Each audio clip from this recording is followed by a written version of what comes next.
A big payout to the former chair of UCLA's orthopedic surgery department. He sued UCLA, claiming it retaliated against him for speaking out about doctors getting paid by drug and medical device makers. KCAL 9's Randy Page explains the case went to trial, but UCLA settled at the last minute.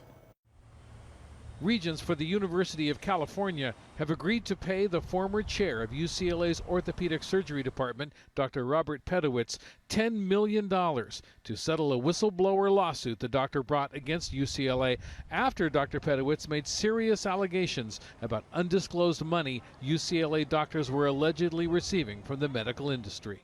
A number of doctors on his faculty were receiving substantial amounts of money from outside industry. These same doctors were promoting the products that were manufactured by these companies that were making the payments, and they weren't disclosing it. This is really two-timing both the patient and the taxpayer. Consumer watchdog Jamie Court says patients have a right to know when their doctors are making money from the products they prescribe for their patients, and taxpayers have a right to a portion of the money that was going directly into the doctors' pockets. We can't afford the lost tax revenue, and patients really can't afford not to have the knowledge.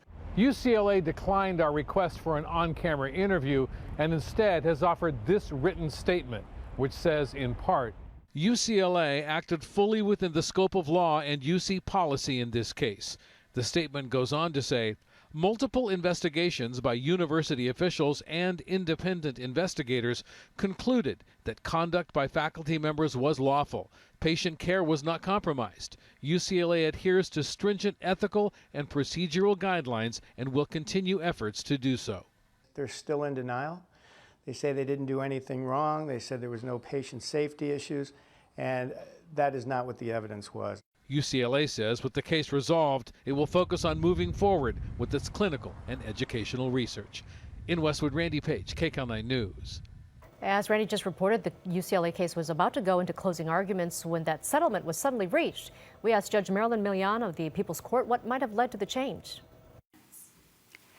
Any litigant that settles a case does so because they think that it's going to be cheaper to settle than to take a risk. And in particular, when that settlement is $10 million, you don't arrive at that decision lightly. You consider how the trial went.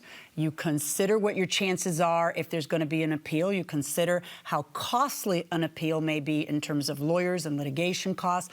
And sometimes there's a value in putting an issue behind you and moving on with your business. And you can see more of Judge Milian's expertise right after this newscast. The People's Court airs every weekday at 5 p.m. right here on KCAL 9.